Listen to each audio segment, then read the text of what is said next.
10, 9, 8, 7, 6, 5, 4, 3, 2, 1.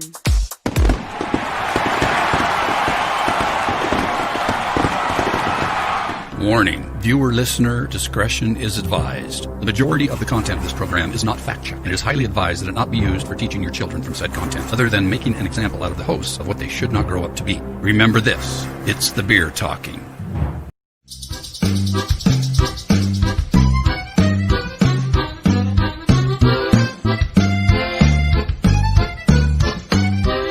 Welcome to the truth about beer.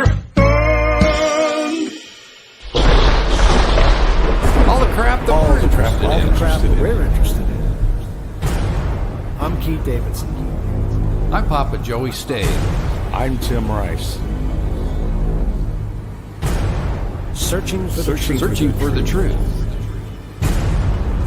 Exploring the unexplained. Investigating the paranormal. Subscribe now. Hit the alert button. Hit the alert button so you don't miss an episode. Welcome to the truth About beer. and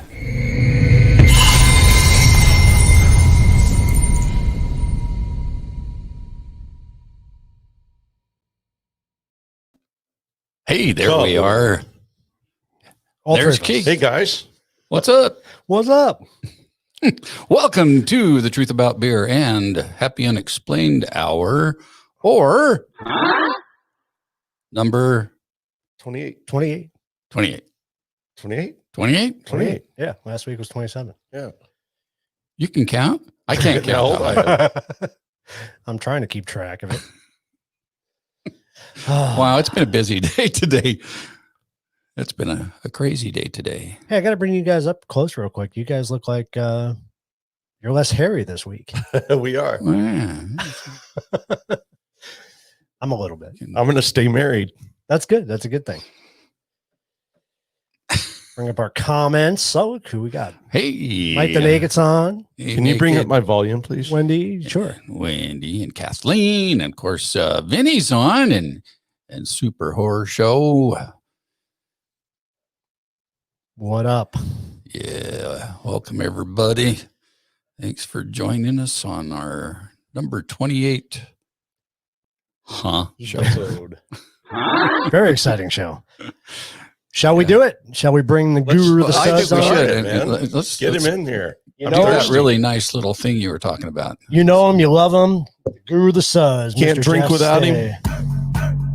Oh, yeah. Oh, yeah. Cheers. Yeah. There he is. Nice. Is that an extra little sound effect I heard with me coming in? Baby. That's your theme song now. Yeah. I like it. Hey. Right on. So how you doing? How you Looks guys like you're putting the suds there. Yep. Got my suds. Got my moose drool brown ale, which we'll be drinking tonight. Yummy. Yeah, I'll take a look at this.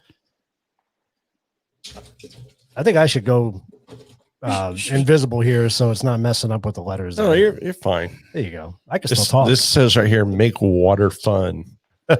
Yeah. That's cool. Most drool. And of course, it's a green can, so it disappears. Yeah, yeah. does it really? Oh, yeah. It's a blue can. Sweet. It's a blue can. See, or a Christmas tree can. Yeah. We're drinking for a invisible green beer. screen. Yeah, it has its advantages and disadvantages at times. Yeah, exactly. Well, we're once again going out of my comfort zone of my knowledge and enjoyment of beers. So we did the Scotch Ale last week, which I know very little about, but enjoyed. That was a good one. That was really good. Yeah, getting into the brown ale now. I don't know much about brown ales. They're definitely not my go-to. I won't say too much until we drink it. So Okay. But I won't expect too much till we drink it.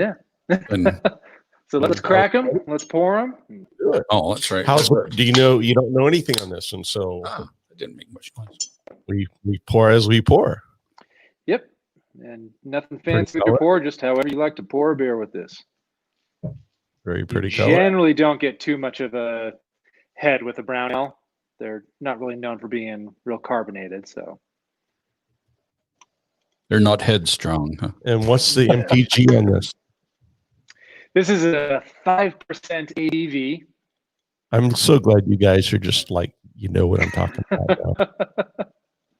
They don't even really talk about the IBUs on this one because a brown ale is really not about the hops whatsoever. It's very much about the malts when you're getting into brown ales. So, but yep, 5% ABV. So it's kind of just your standard beer ABV. Nice. Ready? Wow. Cheers. Cheers. Pretty. Smells good. Interesting flavor. Very different. Definitely taste the malts. Yeah. Right up. the bat. Malty. Very So- malty. So incredibly malt heavy. They use about 3-4 different types of malt on this, and so that's just classic of a brown ale. It's going to be very malty, and not just any malts, but it's going to be specific malts that give you more of that chocolatey type flavor. They're cooking the malt even longer. Sorry, I got a little dude hollering in the back here. But yeah, so you're just getting a much, much darker taste, color, obviously. And then there are hops in there, like with Lighter. salt beer. When you first drink it, you think it's going to be heavy, and then the aftertaste is very light. Because it has that look of a kind of a light porter or a Yeah, it's light very good. stout. Very So tasty. that's why Great it's going to be a aftertaste. heavier taste. But The aftertaste is very- awesome. Yeah, so this is definitely one of the more popular brown ales that I'm aware of, at least, living in the Western United States. Of course, these guys, Sky Brewing out of Missoula, Montana. So we're going to see a lot of distribution around here. There's, of course, the Newcastle Brown Ale, which is probably the most popular brown ale out there. But I will say that I'm not a fan of this beer. Personally, I don't enjoy this flavor of beer. I can drink it, but this gets a little too much on the malt for my flavor. It's malty. But it's not a very popular opinion because this is actually quite a popular beer and most people really enjoy it. In Montana. All right. I mean- Steve, you're my favorite person. Well, But the one thing I do think is cool with these guys, though, is Big Sky Brewing. So they've been around since '95. It's quite a while. They're definitely early on. Oh, nice. There's my dad. yeah, Well, thanks, Pops. he's a super guy. But the thing I think is really cool is it's the original 3 owners ever since 1995. Wow. It has not changed. They haven't sold to a bigger conglomerate, nothing like that. Yeah, so that's almost unheard of, especially, I mean, these guys aren't real big, but I mean, big enough to have distribution, from Montana at least down to Arizona, I know, through the Western United States. I don't know how far east they go, but that definitely says something about them. I know they've got an IPA as well. I want to try some of their other beers. Just the fact that I'm not such a fan of this one, they do have their IPA as well. I can't think of the name of it. I believe it has an envelope on the can on that one, but I want to try that one to see if I would enjoy it. I'm sure I'd enjoy it more. Have you tried But this one before the show tonight? I have. So I had this one probably about 10 years ago, and I really enjoyed it. I remember drinking quite a bit of it, actually. I kept going back and was just at a bar and was really enjoying it. And then for some reason, I just didn't pick it up for about 10 years. And then it really wasn't until just a couple weeks ago that I picked up a 6-pack for the show. And I've had a few of them. And I drank the first couple. The third one, honestly, I dumped down the drain. I was halfway through the beer, and I'm just like, I'm not enjoying this. Like, if I'm going to put calories and alcohol in my body, I better enjoy it. So, yeah, I don't want to, persuade anyone else. If No, it's you guys not. enjoying it, like I say, most people enjoy it. Really do. I do kind of stand alone on that. I just am not a fan of brown ales. When I used to tell you guys I'm not into the IPAs, this is, I guess, This isn't. well, I mean, not IPA, other than domestic Mm. Pilsner or Bud or anything. This is kind of what I expected when I had anything but Budweiser. This is kind of what I didn't want. Is that right? I mean, it does taste. Now that I've done like it so many times, stuff personally. it is good. It's all of these have grown on me, but the aftertaste is better than the first taste. But it is nice. You know, like last week, the Scotch ale just had a real pleasing. You can swap to us, it. Keith. I could swap you. Yeah, put you in with instead of us. Yeah. Well, I don't know if I'm still upside down or Rebecca. No, you're fine. I don't You're want to fine. mess anybody up. So. Just Rebecca. No, you can pull us out for a second, and then.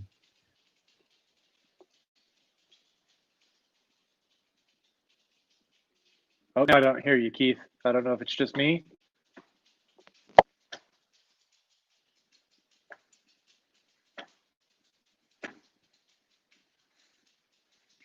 Yeah, it does. So I can't take There we you go. out. So Okay, you stay I with guess us. you have to look at us Yeah, because to hear Keith. you're the main host, so I can't pull you guys out. So That's all right. anyway, what I was saying was I think last week's Scotch ale had a better aftertaste, had a more pleasing to the palate than this. This is just your, I don't want to say run of the mill ale, but kind of, I guess. Yeah, Yeah, no, absolutely.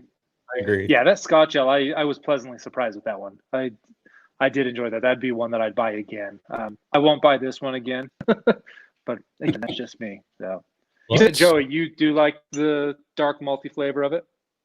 I do. You know, I guess I'm not really too picky when it comes to different beers. I mean, I have my favorites, but when we mix them up like we've been doing the show, I've actually enjoyed pretty much everything. Mhm. You know, I don't think there's so one I haven't. I wouldn't want to mix it with another beer. You know, if I'm drinking this, I've got to drink just this. Yeah.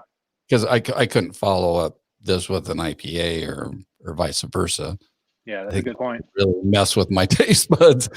But yeah, I do enjoy it. So. Would you rate it as one of the lower ones, Joey, or do you think you've had worse? I've had a lot of the other one. The one you said, Jeff. The Scotch ale? No, the number one brand of the Newcastle. Yeah, Newcastle. Yeah, I've had a right. lot of that. And All right. but it's been a while. So Yeah. And maybe we'll have to try that one. I haven't had Newcastle in a long time. yeah, I mean, so this tastes pretty good. This tastes like Make a some. strong tea. Well, that's interesting. It does. Well, I'm glad you guys enjoy it more than I do. I would feel bad if everyone didn't enjoy it, but like I said, I mean, I'm still drinking it. It's not disgusting by any I'm means. still drinking It's it. just I not would the flavor of beer that I really enjoy. like a strong iced tea. Actually, now that you say that, I can kind of get an iced tea I flavor out of that. In Texas, when we brewed hard iced tea, it's got the base. That's what Is it that? tastes like. Is it the tannin? Is that what that's called? That taste from tea? The Texas? Oh, no, I'm talking about Texas. I'm talking about tea. Tea itself has a tannin. Yeah. Tannin taste. Yes, I think That's what it funny. Now that you say that, I'm tasting iced tea. I totally taste tea. I'm sorry. Unsweetened iced tea. It tastes like unsweetened iced tea, That really does. That's too funny. Mike, and it's got the same head on it. Mike It's got the the Naked. same- That's blasphemy, Mike. same foam and everything as a Texas iced tea, unsweetened iced tea. Really, that's my opinion. I mean, I'm gonna it hide. smells like iced tea too. I'm gonna hide that comment. White Claw. Yeah, we don't talk about White Claw here. Yeah. That's the other one I'll say. I was telling you guys that I bought those core seltzers a few months back, and I found one of them was left in my mini fridge, and I went to drink it, and I couldn't do it. I don't know. It was too sweet. Didn't, like I say, I was surprised at how much I didn't hate them, Mhm. but I never care to buy them again. It's just not a flavor that I was really enjoying. It's totally different. I have to tell you, it's the most different one I've had. We've had some interesting ones. Well, I thought flip to it. the Bigfoot was the most different. Oh, that I love Bigfoot. Keith's the only one that didn't like Bigfoot. That's the only one that I poured down the drain. Keith couldn't handle that. It was a 9-pointer, wasn't it? Or was Yeah, it was pretty high. What kind of beer was that? Where was it? It was out of Colorado too, wasn't it? The beer that closely resembles ass. Isn't that? Urine. Bigfoot urine. Sorry. Yeah. I liked it. It was strong. It was the strongest one I think I've had. It was much better than the 13-year-old beer I drank. It just That felt was pretty flat. Yeah. No, this one just felt really skunky out of the bottle. It Am I the only was. one that Oh, felt yeah. that way? Just I It don't was know. hard. It Well, came that was across the really- essence of Bigfoot. It came across really, really pungent, really wow. It was overwhelming. Huh, I'll have to look that I'm up. not talking Mike the Bigfoot here, though. Right. I'm making He's much sweeter than this Bigfoot. I'm making an assumption, Vinny. I'm not speaking from experience. I almost think I would like to see some lemon in this. So it really is tea to you, huh? It tastes like tea. You want some honey in it? Think about it and let it. No, I get that. Actually, I do. It, Yeah, it tastes like iced tea. yeah. The aftertaste on the back of my tongue kind of is. It does. Very. I mean, if I'm drinking, I've never had anything like that. yeah. Put it on ice. And a squeeze of lemon. It tastes like tea. Well, I'm going to go out on a limb and say good choice, Jeff, because you got the Yeah. conversation going on. Oh, this one. I enjoy it. I mean, Yeah, no, I'm glad you guys at least enjoy it. And I wanted to just do something different. We've kind of stayed always. somewhat in the same lane, so I needed to do kind of venture out there. always. I want to push the envelope, man. Absolutely. Keep going. Let's Next week's going to be really interesting. Oh, I'm looking Next forward- week I'm excited. Yeah. That one is delicious. Mm. Nobody can drink along though with that beer. I was really impressed with the way you packaged it. By the way, with I the want to make sure packet. that those bottles did not break. it did not break. He's impressed with your package. You probably could have I mean- parachuted down there, wouldn't have broken. Yeah. I guess I should say the way that I packaged the guitar pedals. I wanted to make sure the guitar pedals didn't break. Yep. We are not shipping beer. No, we wouldn't do that. Oh, She's popping back in. okay. see if it uprights you. Yeah. See if it fixes me. Okay, Wendy, did you or Lindsay? I'm sorry, Lindsay. Did you like the Bigfoot? That's a loaded question. Well, yeah. Let me rephrase that. That's a loaded question. There's not too many beers she likes. True, but Well, she just said, "Ah, Bigfoot." no, she was that- saying Bigfoot because we are making fun of Mike, but Oh, okay. I guarantee it wasn't the beer. All right. I can promise you that.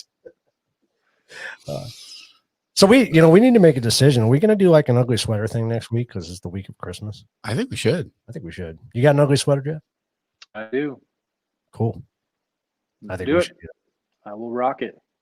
All right, everybody, My kids wear an wore ugly sweater. my kids wore ugly sweaters to school today, and there was no competition, but they kind of won. Everyone walked up to them and said, "Wow, just wow." That's ugly. Yeah, we hit the dollar store, and it just, oh man, Oh, that'll do it. woo! Nice. Mm. I have to show you a picture of that. But Cool. yeah, we can do ugly. Oh, I do ugly really well. Cool. I don't have to work too hard. Yeah, well, that'll be fun. Ugly sweaters and some Griswold's Christmas beer. It'll be fantastic. That's even better. The fact that it's Griswold's. That's perfect. Yeah. That's Yeah, perfect. don't you love the name, the bottle, all that? So yeah, it'll be Oh, a fun yeah. one to review. You bet.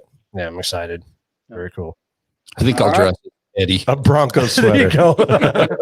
I'll be cousin Eddie next week. If I bring a cowboy sweater, is that ugly? It could be. It's got the potential. That's real ugly. All right, well, cheers, guys. Hey, Yeah, Cheers. cheers. Yeah, Hey, as good always. to see you. See you next week. Good choice. All We'll right, see you. we'll see you. see, mine's about gone. Don't forget your sweater. Oh, God. All right, I won't. All right, we'll talk Thanks, to you soon. guys. All right, Free take care. refills on iced tea? You want more iced tea? Is that what you want? No, you get free refills on Oh. iced tea. Well, that's true. No, really. If you look at the foam on it, I don't know.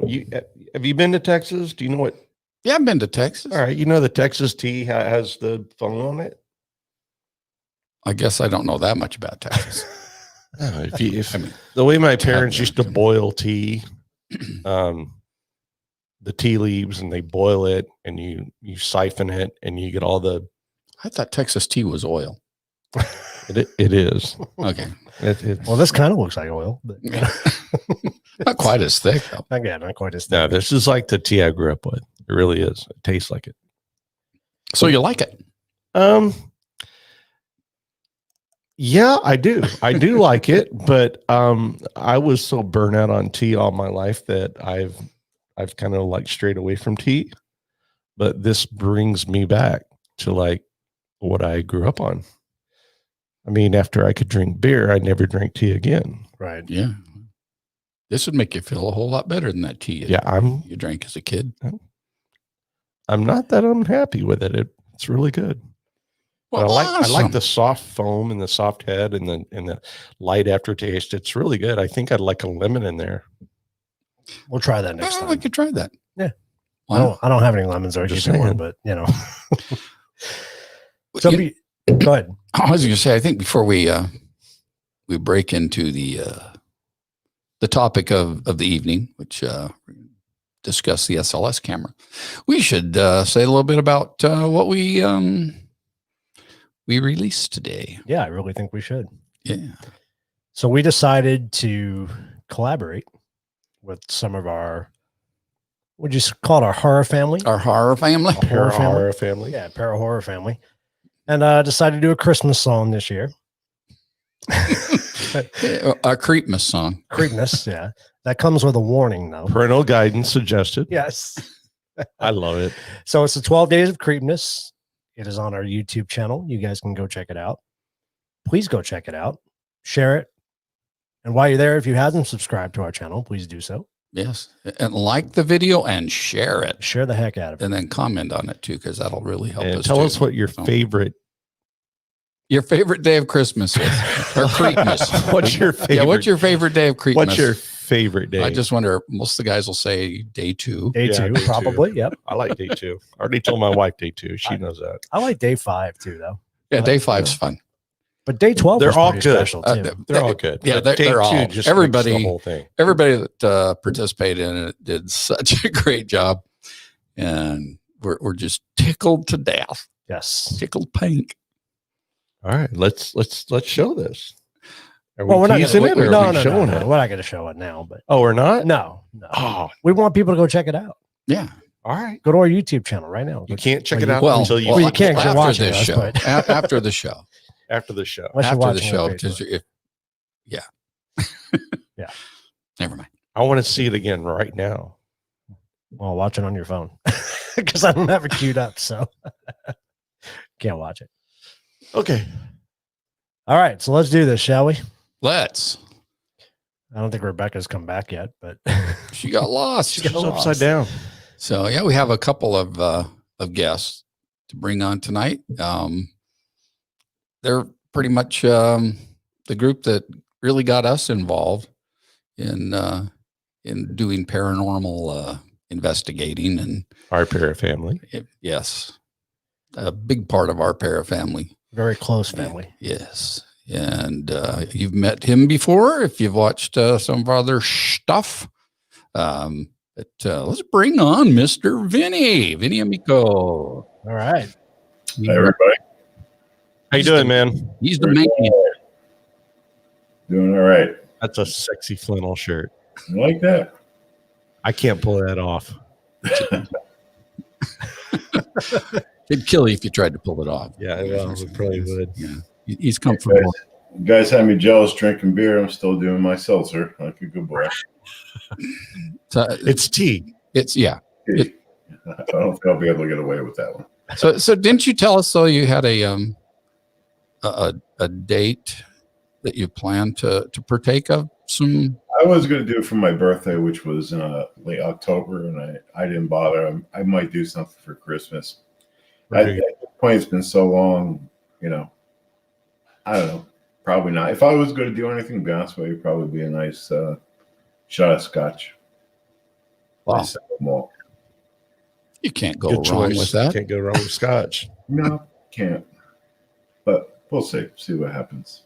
I read an article recently that lists the 12 health benefits of drinking whiskey. So, it could be very healthy for you. Yeah, it's all in the name of health. Yes. Probably can.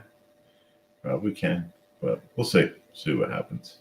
What are the 12 Here with everybody, looking at the list of people on. Hi, everyone. It's been good to see everybody supporting this show. It's a good show. These are a good group of people, and really proud to be part of this. We're glad to have you. Yes, Absolutely. we are.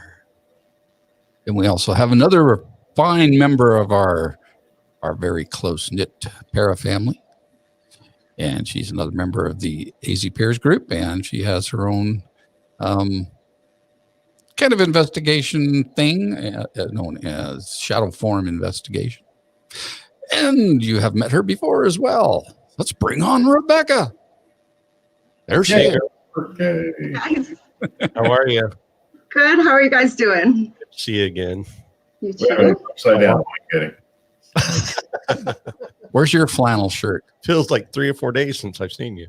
I guess I lost mine. I know, huh? I think Keith should bring himself on too. Yeah, come on. All right, There we go. let's do See, it, now we man. got four corners going. It's starting to look like Hollywood Squares, isn't Yeah. it? As long as we don't do the Brady Bunch, we're okay. All right. Yeah. I want to look up and down. Yeah. That's why I went Hollywood Squares, not Brady Bunch. So, You get another one of those. Yeah. so we just we're trying to do some episodes featuring the different equipment and talk about the different evidence with the equipment that we've gotten over the time we've been doing this. And I think the SLS is really interesting, especially the technology behind it and what it was originally intended for and how it ended up. So SLS blew my mind. I mean, I've seen all the equipment. We've experienced all the equipment. I love the big box that Joey made. No, this is the one that Keith made right here. I know, but That's not an SLS though. no. I said all of the equipment. Out of all of the equipment, I think that would be my favorite next to Joey's. Oh, next to mine. Okay. Next to Joey's big box, man. Joey's. What do you call that thing? Ghost It's portal? a ghost portal. Yeah. Well, it's really cool. But next to that ghost portal, this is probably my favorite. So Vinny, give Well, us it's definitely some history interesting. on it. For sure. Believe it or not, it's been used now for 8 years. Is originally first time that it aired on television was the Ghost Adventure show was Cripple Creek. I think it was October 2012 or November, somewhere back then. But if you want to pop that one picture up of GA Connect. Okay, and on the left, that's Bill Chappell. That's Zach from Ghost Adventures. And right there on the table, as you see, I highlight it, is a Connect camera. So this was the first time it was actually used on television. I know some investigators back were thinking about doing it. When it first came out, we bought it. I mean, we bought every gadget that was out there to play with because we're big gamers back in the day, especially my son. And there were problems with the original stuff where it was picking up a lot of different things in a room. Like if you're gaming, most of the time you have the TV, then behind you is the couch with the 2 table lamps. Well, it would be picking up on the lamps because it's looking for partners to play. It doesn't expect one person to be playing by itself. It's searching for a second person. Was this not the Wii concept? It was after we there was NOLA, I think, or some new technology that came out around 2009, 2010. Microsoft introduced it. What they originally did, which was kind of amazing, is they ended up looking at all different types of real life scenarios, bodies, tall people. It sounds like the hot dog song, tall kids, small kids, kids eating, whatever. But, big kids, what they're wearing, because everything that they're using, it reflects, it works differently. The camera sends out infrared to actually check for distance, and it does it 30 times a second. It's actually mapping. So it's a pretty amazing piece of equipment. It's designed to look for the skeleton, for the more stuff in depth, the more detailed of the body. You might see, if you're looking at a SLS screen, you might see the outline shape of a body, but it's looking for that definition of the skeleton, and that's what it's picking up on. Curious thing is it doesn't need the entire body to do it because of the amount of information that is in the actual system, in the software itself. So it might pick up this part of my body and figure out what the rest of the rest like, which is kind of interesting. Wow. So it's amazing. But it is. And, you can use it. It doesn't have the biggest depth. They were using this a lot more. I think the original brand new cameras were like $120 compared to the liner that's out there, which is thousands of dollars. It's just now that they're actually using it, they've been putting it on small planes to actually map out lakes and different things like that, because just the quality that you get from the mapping is absolutely incredible. So it's a very interesting item that we use, and almost everything in our field is from something else. Obviously, the Xbox Kinect was for gaming. We use K2s, which were electricians and HVAC people, CCTV. Everybody brought that in because we were doing a lot of investigating at night. So everything has been adopted, and this is no different. Originally, again, Bill Chappell, when he had that out on Ghost Adventures, he decided to build them. And he was working on what he called the XCam K. We became dealers for digital dowsing in 2013, just when he was starting to do this. And the company that was building his sensors that he was buying them from, where he wrote all the software and everything else for, all of a sudden they were bought out by Apple, and that was completely scratched. So Bill had to go right back to the drawing board, find new sensors, redesign everything for that. And his product is a good product. It was originally around $1,200 retail, but nowadays, and you guys made one yourself, a lot of people can make their own units. It's pretty much simple. Let me show you some stuff. Okay, so this is basically the XCam. It comes with a really long cord, and it also has a twofer. The twofer part actually will end up one going to your pad, and the other one is going to a power supply. So it's a little cumbersome. Some people stick it in PVC. What we do is, Pam is actually an electronic technician. She's a jack of all trades, actually. We actually reduce it. We couple where we do have the power cord and the cord that actually goes to the tablet, all into one, nice and short, so it's a really nice clean. Now, this is an Xbox 360. There's two different kinds that are available, two different cameras, and if you want to put up that one, Keith, of the comparison, version 1 is what we call, that's the Xbox 360, which is on the left. You'll notice that it has the skeleton type of mapping picturing there. On the right is the second unit, and that is the Series 2. That is a Kinect 1. The Kinect 1, you can see, is totally different. The Kinect 1 can also map out up to 6 different items on the screen. It also has less false positives. This is the version that came out afterwards, obviously, where Microsoft, from all the issues with false positives and how come, it looks like there's somebody playing a game with me when there really isn't anybody in the room except a table lamp behind me. So this camera came out. A lot of people, we do sell this variation as well. A lot of people don't like it because it's not doing anything. The investigator goes out there, they see the investigator, but nothing's happening compared to the other unit. So it is more true to fact, but, it's something that, with anything you do have to learn. Another thing that you want to take a look at with your SLS is the fact that if you're using IR cameras or IR lights around, that will cause some interference with the actual IR projection, where it's putting out 1,000-something different dots to do the depth. So sometimes using IR will end up causing a problem. Another thing, which is really not designed to do, is be moved. As you can see with that one photo where they had it on a table, it really is designed to be stationary, because what it's doing, it's looking for something that's moving. Okay. when it's not stationary and you're using a handheld, which, a lot of times we just have to do that. What happens is the camera is now looking at a stationary object, thinking the object itself is moving, and it starts to, focus on that and extrapolate. And all of a sudden a chair might be mapping in because the arm where it connects to the back of the chair looks like a joint to it.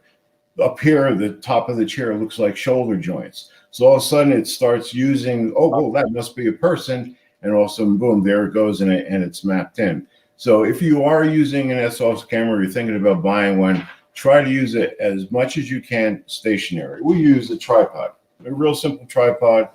I would pick up one that's at least able to handle 8 pounds. And we hold it by the handle. We have the legs dropped. And when we decide to walk around with it, we just pick it up and walk it around. Then when we get to where we want to go, we drop it back down. So if you're going to use one or buy one or make one, try to actually use it where it's going to be stationary for most of the part. And we use this up at the Gila Gym when we do our events up there for the public. We have it set up in one spot, and that's where we do a lot of our paranormal experiments with the guests, where we're doing like an Estes method. And we have that actual unit on that, and we do have a camera on it. Because one thing about the SLS, when you hit record on a screen capture, it eats the crap out of the batteries. There's a lot of different ways to do it. What we're doing for 2021, we're actually going to make just the hardware aspect. We're not going to sell you laptops. We'll give you the links to get your own software, download it, because that's all it really is. It's the camera itself using the software that Microsoft has available. And there's 2 different variations of the software. So instead of us finding a laptop, we're just going to give you all the guts. We're going to end up modifying like we have our 2 units. This is the Connect One, which we do prefer. And it's the same type of thing. It looks a little bit different, but it does have the 2 cords, the power cord and the USB that goes to the tablet. So basically it's the same thing. This is going to be on a bracket. Then there's going to be a holder. We use a cell phone holder, and that's where the power supply will sit. So you don't have Velcro and all this stuff that's going to fall apart. And it easily breaks down, and it fits very well into a case.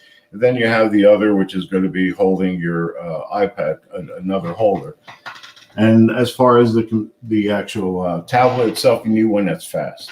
You need at least 32 megabytes to do that. And what we use and what we also sell on the Connect One system, we use a Dell Venue Pro.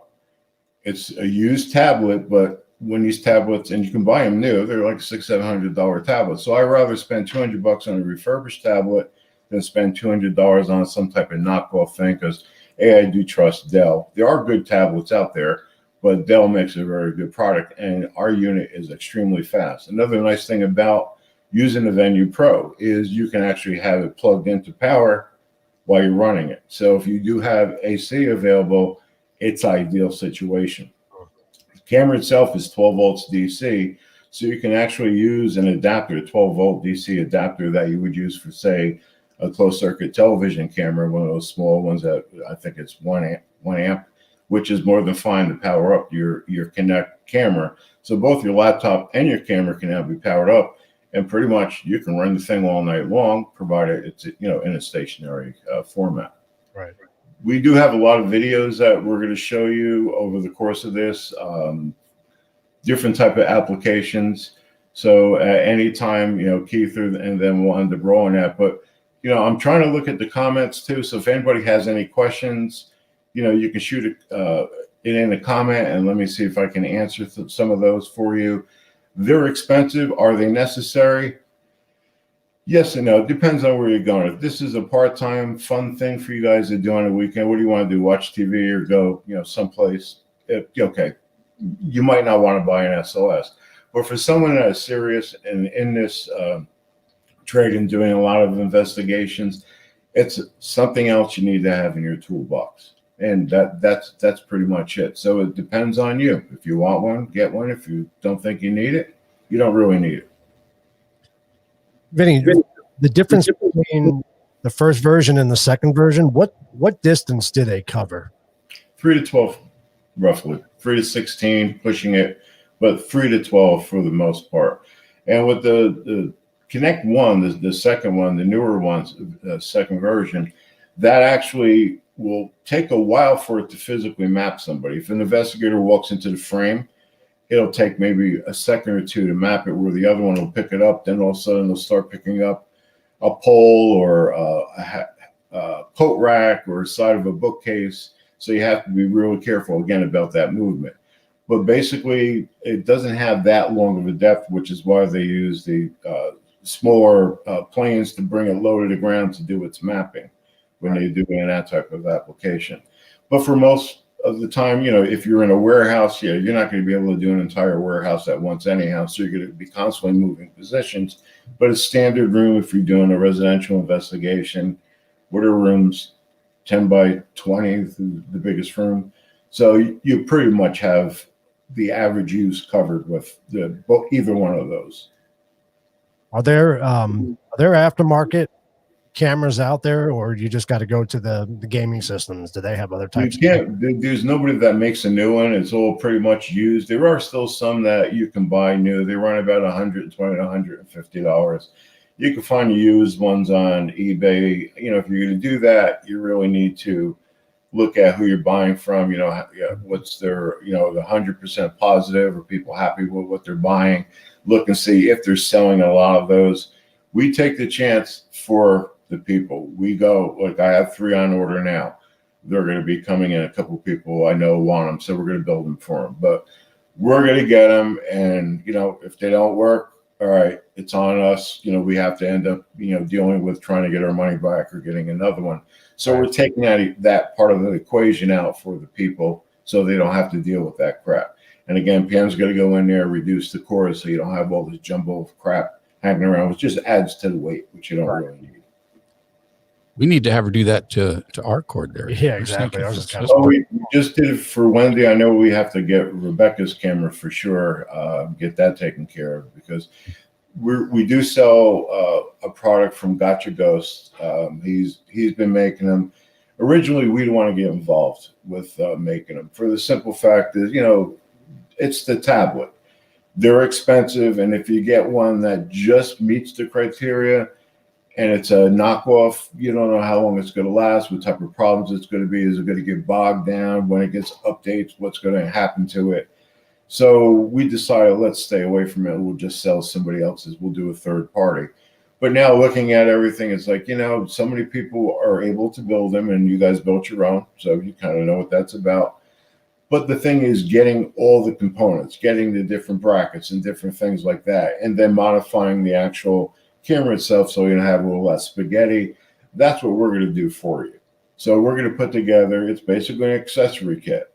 You have a laptop, we'll give you the link to Microsoft. We'll sell you the hardware aspect of it, and go for it. So it'll work out very well for everybody. Yeah, I'll show you this one, the one video that you sent us, Vinny. The very first one you sent. The other one I didn't get a chance to upload yet, but you can play it on your computer also, and just share your screen and it'll play it, if you want to go that route too. But I'll go ahead and play this one. Okay. Now this is Digital Dowsing's unit. This is in 2015, and we don't have any audio. No, for some reason it didn't pick it. So we can hear amongst ourselves, but it doesn't broadcast. Yeah. No, I'm not getting audio right now. Yeah, I'm like, if you can go back to the start of it, where I'm the investigator in this video, and I'll explain what's going on. Just get it to the beginning part where it's showing the 2 different devices, investigator and REM pod. Okay, we'll start it. And again, this is a little bit further somewhere. Yeah, that's the beginning. All right, stop right there. It doesn't let you pause it. Okay. Well, basically what's going on here, and again, I mentioned that you need evidence to support evidence. If you notice that stick figure looks like it was bending down, that actual chair, we have a REM pod unit sitting on top of it. Claimed, this is at the Bordello in Goldfield, Arizona. It's a kind of like a ghost town attraction that was put together, but there are some things that are going on there. So we went in there to investigate, and there are claims that on that chair, a lot of the girls that they're dressed like, hostesses and stuff, and there are a lot of claims are saying that we glance up and we see a cowboy sitting in that chair. So as soon as we got there, the first thing that we did was we set up that REM pod on the chair, and then the girl that was investigating with us, who bought this from me, she just set it up, was showing it to Pam, explaining, what was actually going on. As that thing is bent over, that REM pod, which looks like a little gray in the chair there, that is actually going off. So that is supporting what the camera is actually seeing. So is it paranormal? It's very, very interesting. Standing alone, if that was just coming up, it could easily be mapping in the door frame, because again, it's looking for that hard skeleton, head, the chest, the pelvis. So it could be looking at that door frame and going, that's somebody to map in. But being that the other piece of equipment is being interacted with that figure, that brings a very, an interesting concept there, that it could be something paranormal. So again, evidence supporting evidence. But those cameras, Bill decided, and I think he stopped his deal, which I think was 2016. He started really doing a lot of custom work for Ghost Adventures, and he really didn't have the time. And people were, just like everybody else, hey, we can make this thing. Why am I paying you $1,200? Totally different unit, because his sensors, it's designed, and the software is designed for that. It's not something that was, adapted by just getting a camera and getting software and sticking it on a pad and calling it a day. He has a lot of thought. On the right side, you notice there's a lot of different stuff that's going on. It's telling you depth, it's telling you pressure readings, a lot of different things. Unfortunately, he decided it's not worth me building them, because people are building them for $300. So he stopped doing it, it's a shame. It really is. It's a good unit. But again, for a couple $100, $300, you can have your own. And there's a lot of things out in the industry now that people like to have millimeters. They have a 7 that's out, which has 7 different devices built in. There's actually a laser built into it as well. So a lot of people want to get different things, and you have to decide: am I going to spend $300 on a meter? Am I going to spend $300 on an SOS? Right. And it's your preference. It's what you're into. People don't believe in meters. A lot of people don't use meters. A lot of people are happy with a $60 K2. We sell a meter, a 1392 it's called. It's a blue meter. It's like a poor man's mail meter. I think it's like $32 we sell for. The thing is decent, So yeah, that's probably more than enough for somebody to have. Right. And they might want to spend the money on an SOS. So it's really about preference. And like I said, you guys can put a question in the comments, or you have my information. My stuff is on the back there. You can shoot me an email, vinny@azpirs.com. Any questions that you have on whether it's an SOS or anything else, I'll do my best to answer for you. I'm going to jump in. So one of our parafam, Kelly's Unexplained, she put a poll out on Twitter today asking what, she had 4 items on there asking what, her parafamily was wanting for Christmas this year. And the last I looked, the SLS was kind of winning the poll of whatever. It's more visible. If you go on YouTube, there's so many, paranormal teams out there that have a YouTube presence. I mean, thousands of them, and a lot of them are using an SOS. It's just like I said, you can build your own, but you have that chance of getting a lemon, and then you have to deal with whoever you bought it from, and it's a used piece. Everybody has to be aware of that. Well, I tested it when it went out, so it's difficult. Like I said, our job is we buy them. If one is crap, we're going to try to get our money back. But when someone buys something from us, it's functional and it's going to end up working. And like with all the distributors that are out there. But yeah, it's something that people are seeing and used. And again, you got to remember to learn whatever equipment you're using. You got a K2 and it's going off, and you got, you're using a phone app, and your phone's not on airplane mode, it's picking up your phone. So it's not Uncle Joe signaling you through the K2. The SLS, the same thing. You got to try to keep it stationary and not move around with it, because its job is to find something that's moving and make an avatar and stick it up on that screen while you're sword fighting or playing tennis or doing whatever game you're doing. It's trying to find you and trying to find your companion that you're playing with. So it's important to really learn the equipment, play with it. If you buy one, stick it somewhere, have somebody walk in front of it, have two people walk, have your dog jump up and down, whatever the case may be. Move it around in your living room. See if it's mapping, a bookcase, or it's mapping a chair or the couch or the table lamp or floor lamp. Play with it, learn what it's doing. So when you go into a location and you're hitting something, you can say, yeah, that might be mapping, that lamp.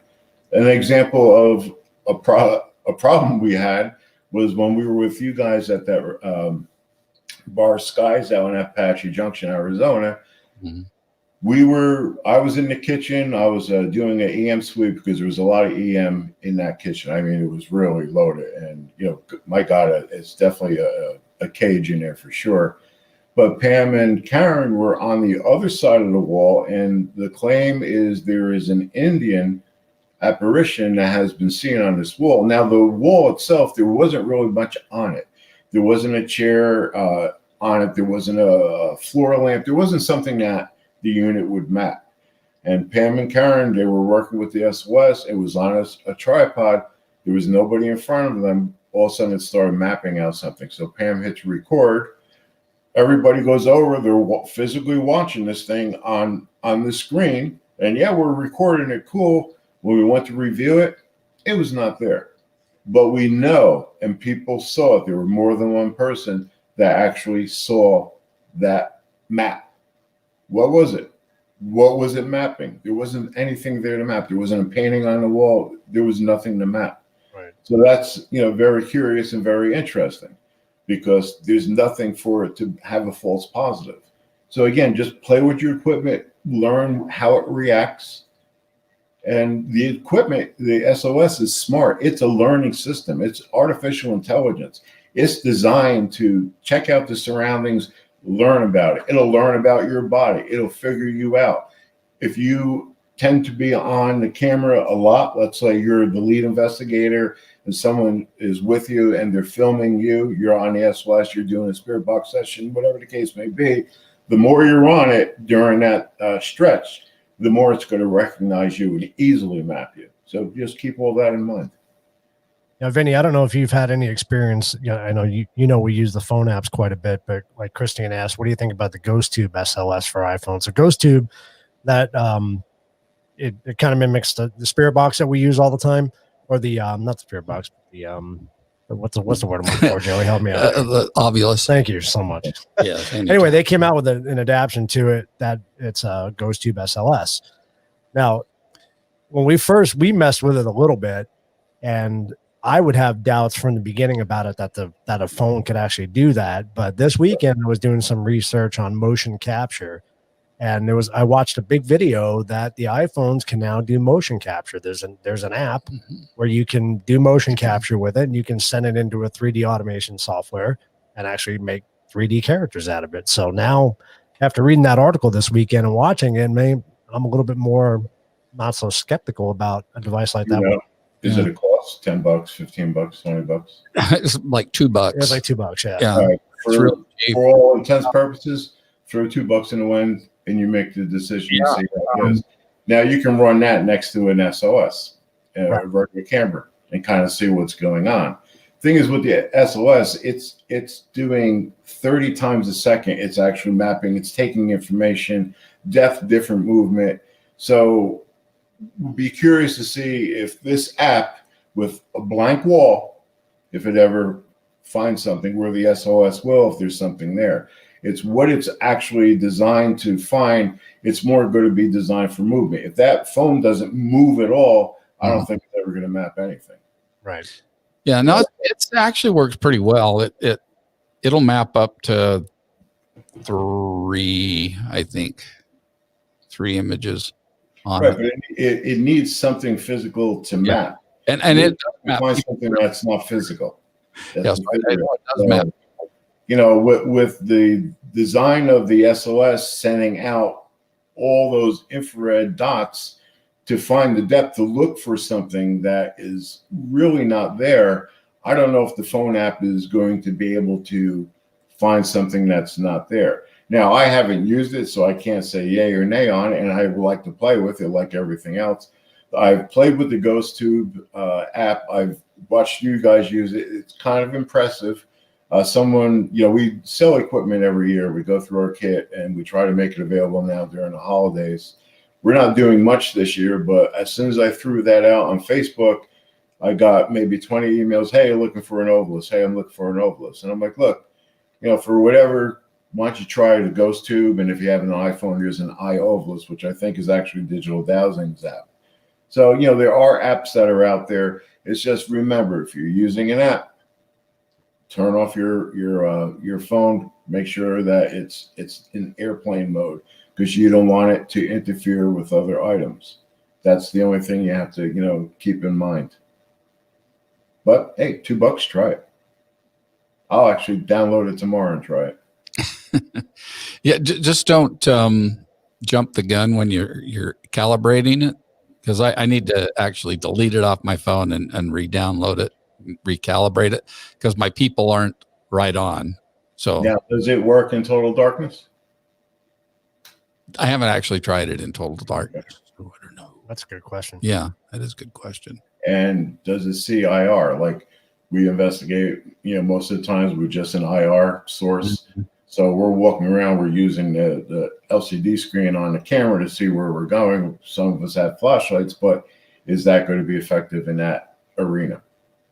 So that's, another thing you have to take a look at. Because why don't we do a test on our next investigation? We'll set up the side by side. Yeah, I don't think it would ever really replace the real thing. No. But if you're just venturing into investigating and wanting to have I talk people out of buying stuff all the time. It does all the fun things that make an investigation fun. and that's what a lot of people are. They're out to have fun. They're really not hardcore investigators. They're not being called in by someone that has a claim of something going on or has that they need answers for. So do they need $5,000 worth of gear trucking around in the back of their vehicle to go investigate someplace? No. For the average person, this is a hobby. It's something that they enjoy doing. They have an option of sitting at home watching television. Well, I guess you can go bowling in some states, or go out to eat, or go to the movies in some places. But the point is, people go out and they do this. When I came to Arizona, the first thing I did was I got the list of all the haunted places in Arizona. The Jerome, Grand, and Bisbee, the Queen, and all these places, and we went to them. A couple of friends got together and go, let's go there. We'll go, enjoy the town, enjoy the area, looking around, shop antiques, and then that night we'll, go do our thing. And they were all amateurs. We're all amateurs. Nobody has the answer. But, it was more of a fun type of thing. And it was one holiday weekend. We were down at the Queen, and we're trying to do a session in the room. And hearing all these voices, like, what the hell? Opened up the door. There's 3 people down one end of the corridor. I command you, show yourself, and someone else down the other end. They were all out there to have fun. It wasn't anything serious. So if that's you and you like to investigate, you're just getting into this, spend the $2, buy the app, any other apps that are out there, and use them and see if you like them. What you do need to have, and phones can do this, is a good digital recorder. And you need to have the proper frame of mind. You can't go into someplace negative. You can't go in there expecting anything that happens is paranormal. You have to go in and be objective. You have to go with the idea that there ain't nothing here, and something better convince me that it's here. Otherwise, something, you hear a pipe rattle on the wall. Oh, yeah, there it is. It's Uncle George. So keep that in mind. Just have fun and be safe. Don't investigate alone.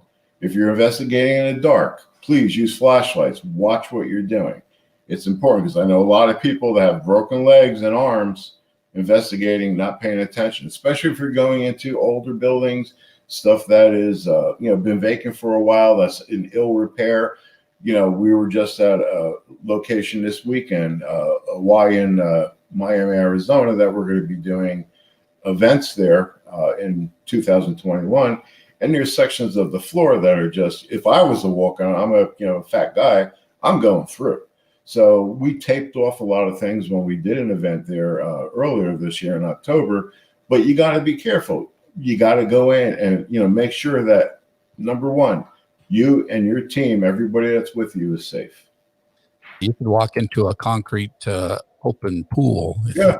That was during the day. I walked in. I expected to have all this with, and I was talking to somebody, wasn't really paying attention where I was walking. Then I turned my head. I'm like, oh, I was like at the edge of that pool. And 20, 30 years ago, if I fell in there, I would have, maybe got a bruise. Now, God, who knows what the heck would have broke. The whole thing would have been Humpty Dumpty for sure.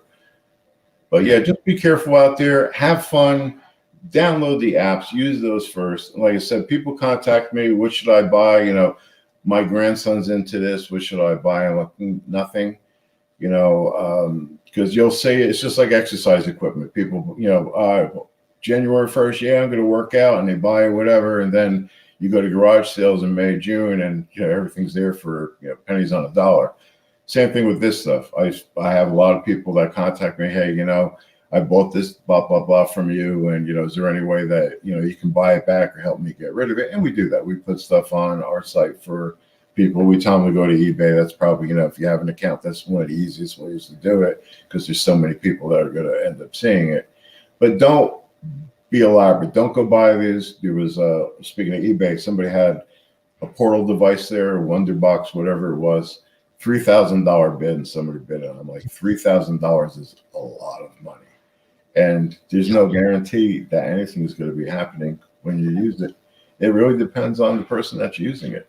If you're negative and you have an attitude and you're not respectful, I don't give a crap how much your stuff is sitting around you, $10,000 worth of gear. Ain't nothing going to happen, because nothing wants to interact with you. So keep that in mind.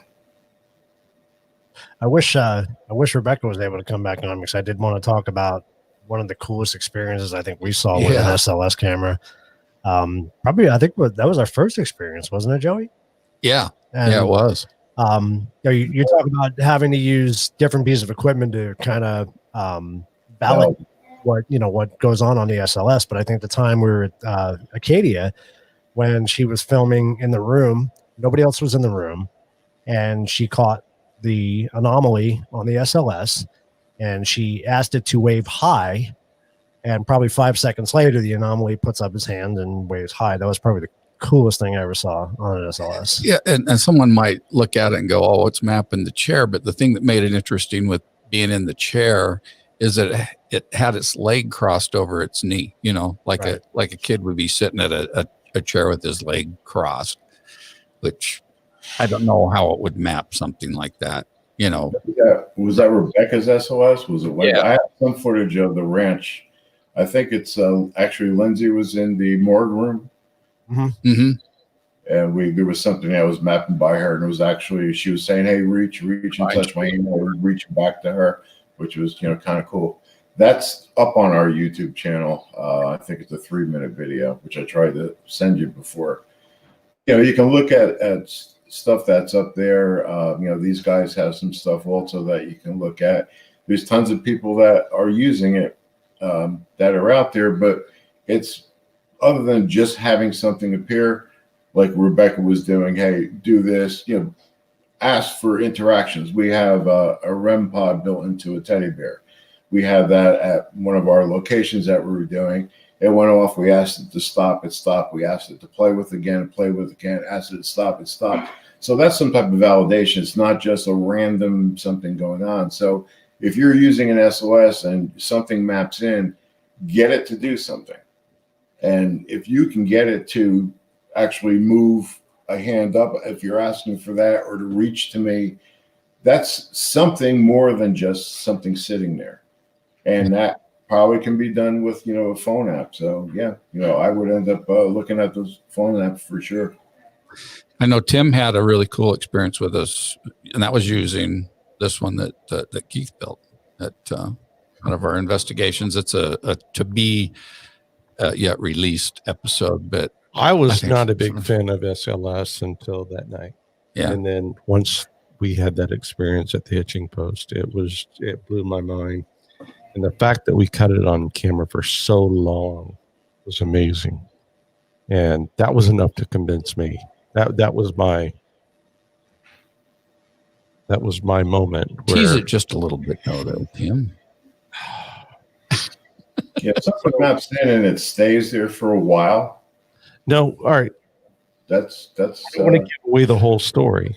Well, that's part of the episode. Once Okay, it gets released, so but we were at it's the just hitching post, and we were filming a stage where the band played, and all of a sudden we got an image mapped out of a man on the stage, that he was on the floor.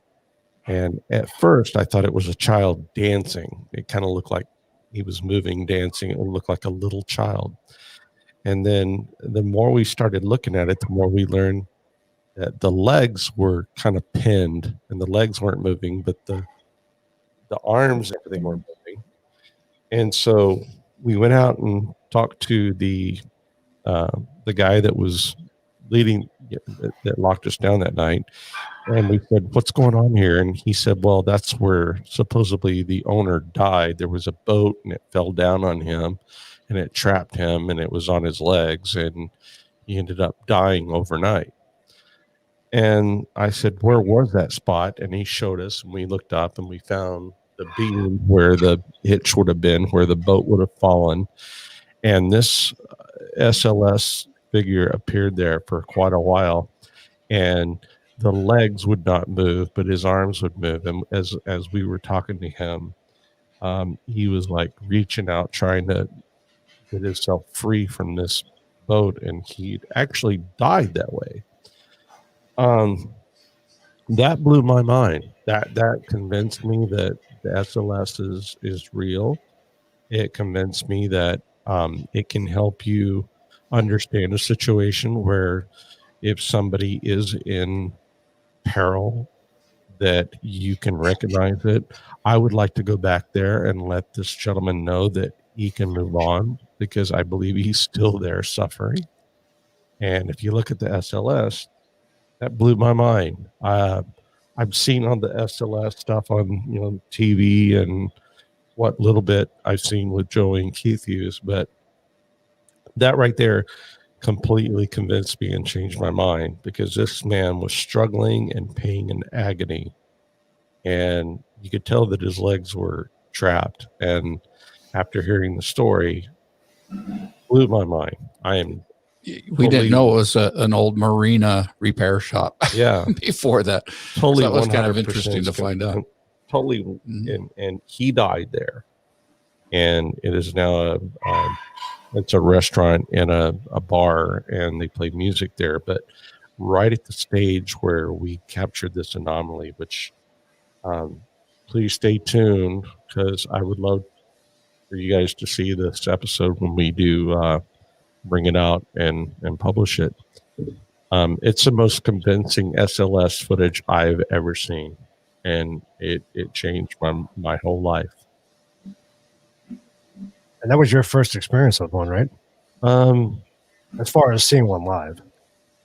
Yeah, we did some of this up in Arcadia. But as far as actually communicating with an SLS subject and have him waving at us and talking to us and being there I had to be 8 to 10 minutes. It seems like it went on a long time. This wasn't a quick just here you are and now he's gone. This happened for quite a while, and he communicated, he interacted with us. And I'm telling you, man, that blew my mind, and I can't wait for everyone to see this. It's just one of the most incredible pieces of evidence.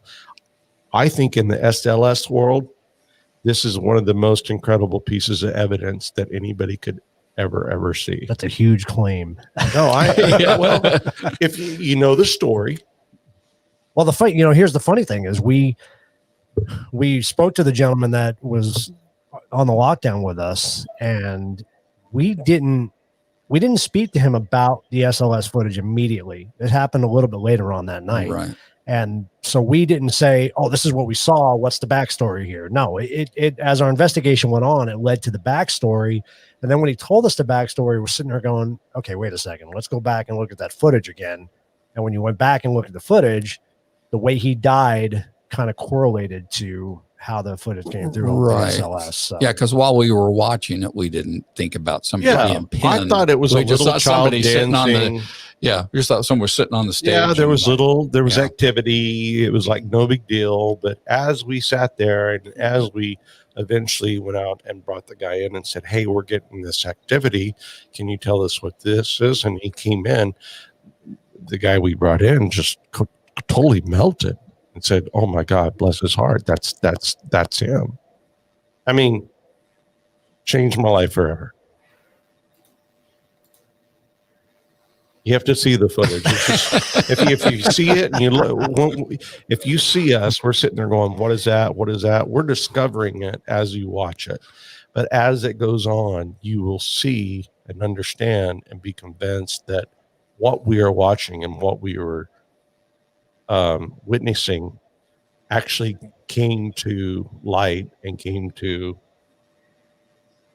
realization. And I can't wait for you. It was guys just to like see it. a puzzle that came together. Yeah, It's a puzzle that came together. Yeah. It was incredible, and it changed my life. And I can't wait for you guys to see it. So you do realize now you put the pressure on to release this episode. We're gonna have to release the episode, and we're gonna have to go back and pull him out from under the boat and let him go. Vinny, it'd be a good one for you guys to come back on with us. Yeah, Seriously, love it's an interesting place. It is Are amazing. they open now or are they COVID closed? They're still open. We There's can- still bands playing there. We can get in there.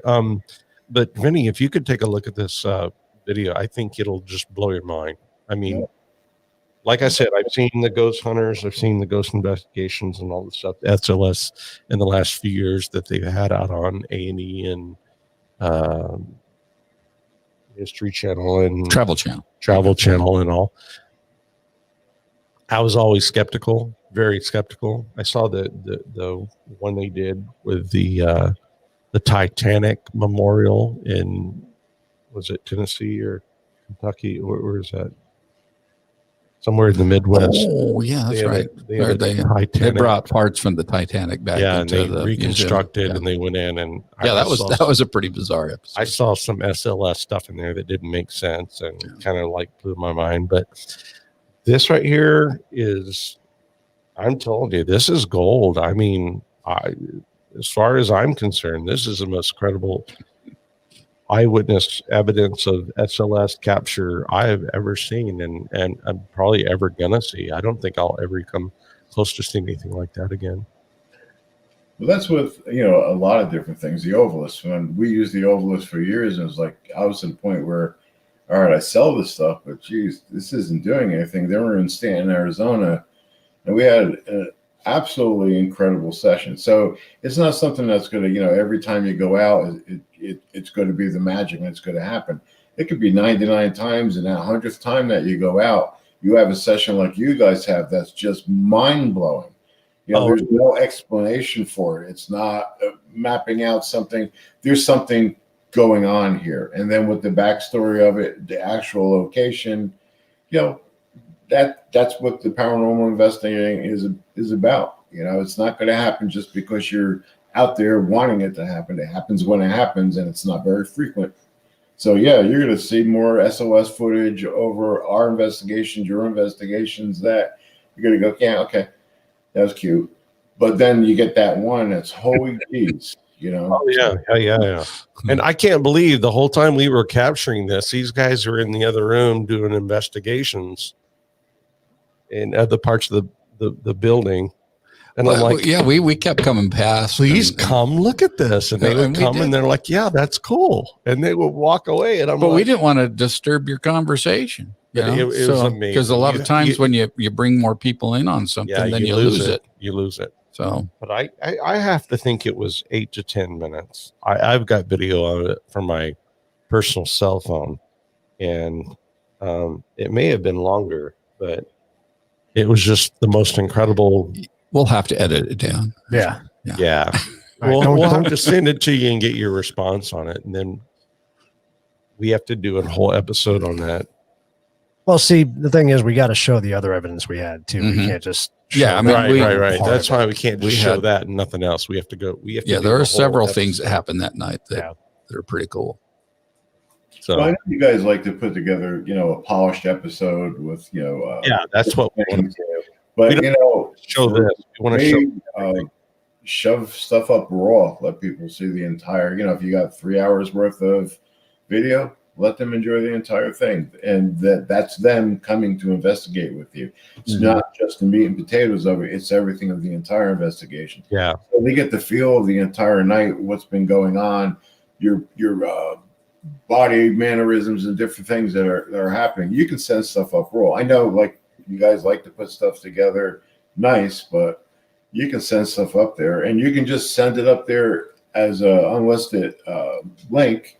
Unless the video where they have a link, so the entire public, you won't ruin what you're trying to put together. But if you want somebody to share, like Tim wants to see something I did or something that Rebecca did, she can throw it up raw, and we can end up watching it with the link. Yeah, well, I think that's kind of what we wanted to do with the whole episode. the Suds YouTube channel, right? Yeah, try to throw stuff like that up there. We'll put the episodes out on our Truth About Beer. Searching and understanding, discovering, and discovering spirits. And I think it's interesting, Vin. The last time we came up to Hilo with you, I was watching, the little presentation video that you put together, and you had that part where when you walk into the place, you just instantly get a reaction, and it just, I had to take a double take because I hadn't seen that before, and it just the past 4 times I was up there, nothing. And that one time I was alone, but the time before that, Pam was there, and I think it assumed Pam was there, and then I was the only one, and ever since then, it's like, screw you, Vinny. It was Pam. I want Pam. I really don't know, but it's like, when that happens, I mean, there's no explanation for that at all. There's nothing that moves. There's no wind. There's nothing that's going to make that type of a sound. It's nothing like something fell over. It's nothing, and it happens, most of the time when we went in here. But like I said, the last 4 times, it's been kind of like, oh God, they're back. So again, this place, there's a lot of people that are up there now investigating and doing stuff. So with anything, as I mentioned, wherever you go, whatever you're doing, respect the location, respect what might be there. They're not there to entertain you. They're there for some reason, and respect the fact that they're there. Absolutely. But equipment, use whatever you can. We go out with a stupid amount of stuff. And the simple reason is that if something's going on, and also like, geez, I wish I've got it in that case. I've got weird crap in there. I've got baby powder. I actually have pieces of styrofoam, the things that come in your stuff you buy. I have the packing styrofoam. I have that in my kit simply because if something's going on, that's a very easy thing for something to move. And if there's no air currents or anything around, we'll deploy those. Do I use them every time? I don't think I've taken them out in 2020 at all. But the thing is, it's there if I want to use it. So whatever you buy, whatever you're doing, just keep building on it. But if you're starting out or this is a hobby, watch your money because it can go really, really fast. The SLS is great. Try the apps first. Yeah, an Ovilus is nice to have. Doesn't mean that every investigation is going to blow you away. No. But having that Ghost Tube app, all right, hey, that's inexpensive, and it's always with me because it's in my phone. So you can't say, oh crap, I didn't pack that in the case. It's there in your hand. Right. It's always going to be there with you. So even if you bought an SOS, maybe downloading that app. If you have an Ovilus, maybe downloading the Ghost Tube. So you have them both. So you might try one. I mean, we have meters sometimes side by side, and yes, you got to make sure that it's going in the right orientation, the right axis. But sometimes a Mel meter will not register anything, and the K2 is going absolutely bananas. Right. It does happen, and they're all both different type of equipment, different electronics. Same thing with an SOS versus this app. might work two different ways. So having them both might be an advantage, where if one's not working, pull out the other one. Yeah, maybe one can validate the other. Use it, experiment. Arcadia and Acadia. I'm sorry. Arcadia is a place in Texas. I got that confused, but we were in Acadia with the SLS, and Lord, the trouble we had.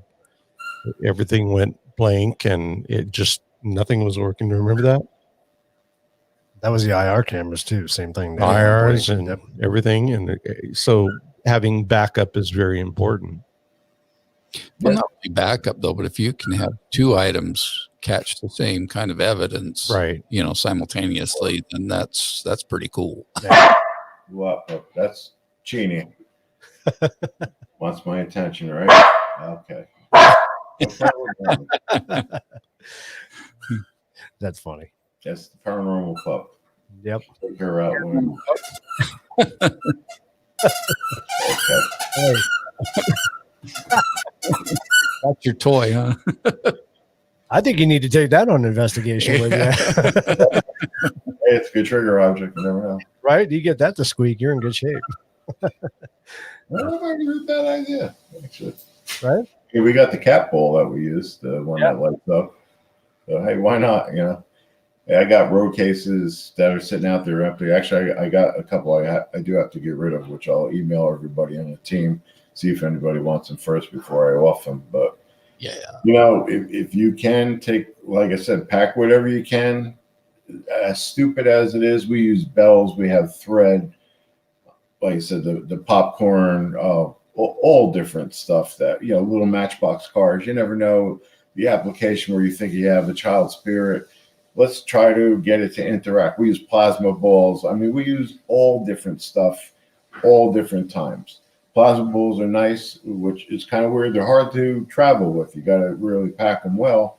But besides being something that may draw attention, it's another energy source. A lot of people who use EM pumps, okay, this is another source. So we've been using those, and it's been kind of pretty good interaction when we have those deployed. So that's another weird thing that, you can end up buying and putting in your kit. And like I said, you never know. It's like nothing is like this always works. It's not like that lure that you use for fishing. It catches every catfish every time I throw it in the water. There's no paranormal lure that does that. It's whatever is working at the time, whatever is attracted to what you're using, that's comfortable, the medium that you're actually trying to use. That's what paranormal investigating is, experimenting, and experiment on site. When something happens on the SLS, investigate. I know people that, we go to city VP, let's go to another room. Why? You just got something here. Let's concentrate here. Let's try to interact. Let's bring things out. Let's see what we can end up communicating with. Obviously, there was something there. So why are we running to another room that nothing's going on with? So, keep trying everything, experiment. And the more different weird things you have, chances are more success. That'd be a fun investigation to do if we just used just a bunch of bizarre pieces of equipment and nothing standard and see what we get. Just use that. Etch a sketch and just leave it out and see if something will write on it. Back east, we ended up bringing, it was almost like a mobile disco. We brought black lights, strobes, we had moonflowers, smoke machines.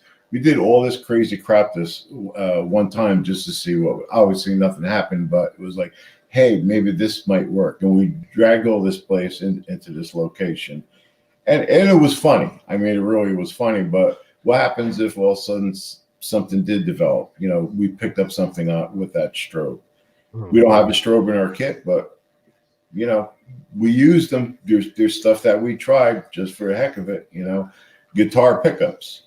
They're magnetic in nature. Just a guitar pickup attached to a recorder. See what that does.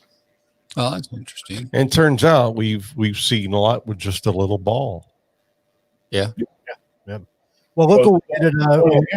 That footage that Vicky has, All West Paranormal, that was pretty much incredible. That was an interior room. There was no windows there. There was no air current. And that ball really took off. That was an incredible video that they had. It's that simple and that complicated. Yeah.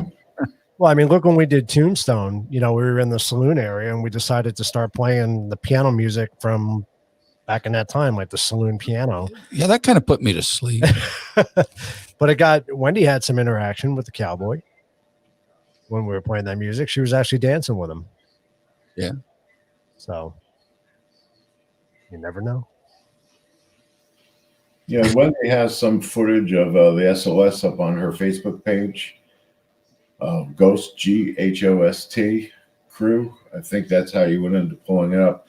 But a lot of our pages do have some stuff from past investigations, things we want to share. We have a lot of investigations that we do that are not public accessible. We do a lot where we end up doing a link on YouTube just for the client to view.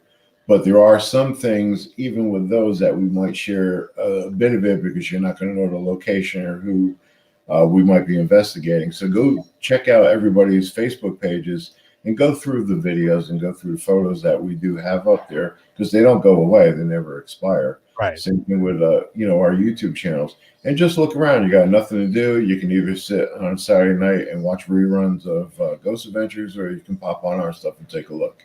And you might find something interesting. You might want to know a little bit more about that situation or that story. And we'll be very happy to share. Yeah, that was from Tombstone, right, Wendy? Yep. The cowboy was dancing with you? Yep. Yeah, that was pretty cool. But again, I think we had the SLS set up and we didn't catch anything on the SLS. Right. So sometimes you do, sometimes you don't. You just never know. Yeah. It could have been distance, could have been energy, could have been anything. Anything. Mm-hmm. So what's next on the agenda, Vinny? Well, Christmas for sure. We have a couple events coming up. We're doing the jail every second Saturday, Gila Jail up in Globe, Arizona.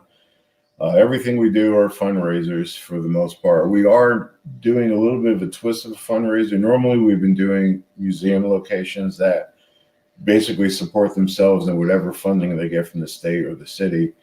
We're actually helping others that have purchased historical locations. It doesn't have to be on the register, but for instance, one that we're going to be working with early this year, it's a building that's been abandoned, built in 1928 or 1918. But it's abandoned. We went up there. We did an event for the town of Globe in October.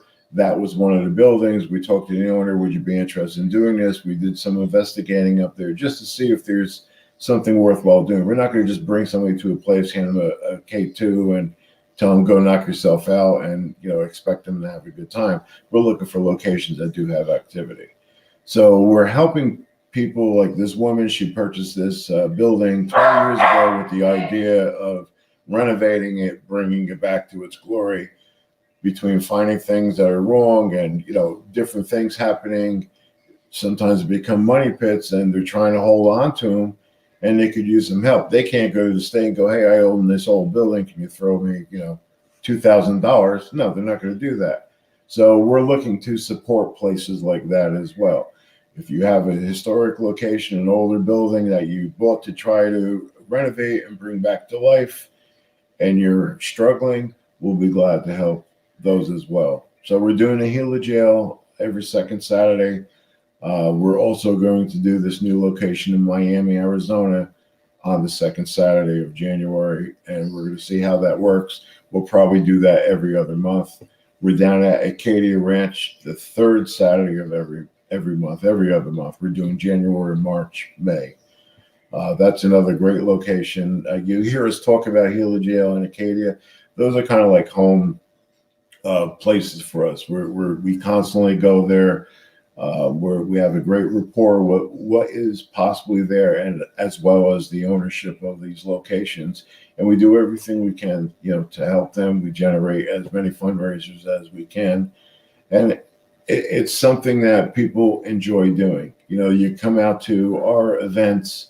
it's going to be realistic. There's not going to be 40 people running around banging into each other. Right. We're going to let you do your own thing. We're going to work with you. We're going to have every single piece of equipment, portals and SOS and Ovilus and Melmeters, you name it. It's available for you to end up using.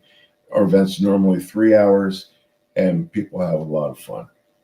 So if you want, go on our sites, jump on our newsletters. We don't bomb you. I bought my dog a harness a few months ago. This company, I swear to God, emails me 3-4 times a day. It's just incredible. We're not going to badger you. We don't even send a monthly newsletter out. It's when we have something new coming up. Everybody knows what our schedule is. We get a lot of visitors on Facebook that we post more on Facebook than we do newsletter wise. So with these guys, go to the YouTube channel, like it, set the notifications so you know when they're posting something. Go to all of our Facebook pages. Obviously, go to our website, sign up on all that stuff. We do newsletters for the Ghost Hunters outlet for new products. We do build our own products. We have shadow sensors that we just put together that we've been deploying on investigations, which have been kind of interesting. We do have those available, and a lot of different other things. We're looking at ultrasound sensors that we're going to be using to end up kind of finding if something is entering your room, it's going to go off. It's not a PIR, it's not an IR sensor, it's something totally different. So this is a different medium, something else that could possibly set this off that may not set something else off. So again, experimenting and using different things that we've deployed. But help out these locations. Anything that's historic is only around for so long. If it's not taken care of, it gets knocked down, and it's going to be a shopping mall, or it's going to be a parking lot, or something that is never going to be able to be replaced. So again, we respect those places, help out. And anything you need, if you're looking to buy paranormal equipment, message me. Send me a message on Facebook, contact me. I may or may not carry the line. We only carry stuff that we use, stuff that we've tested and we think is worthy. We're not going to put certain items up there just because it's another line to carry. So if you're looking to buy something, I'll give you my personal opinion, which is just my opinion. It's not an opinion that should be just used solely, but I'll give you my opinion. And a lot of times I'm going to try to talk you out of something that I don't think you're going to need. Get the basics first, try these apps out, be careful and respect the locations, and definitely investigate with somebody. Yep. I hope that helped. Yeah, definitely. We're looking forward to doing these locations again, because I don't know, I love doing the jail and I love doing Acadia. It's a lot of fun. And it it's truly an honor to work with you, Vinny. So we really appreciate you, and there's more places coming up that we're going to be doing. I have a couple things happening up in Prescott that we were contacted. That might go in March. Jay and Marie Yates from Cops Crew, you might have seen them on a travel channel. They do similar to what we do at Gila Jail and Acadia. They're up at Vulture Mine. They run events up there. That place is absolutely incredible.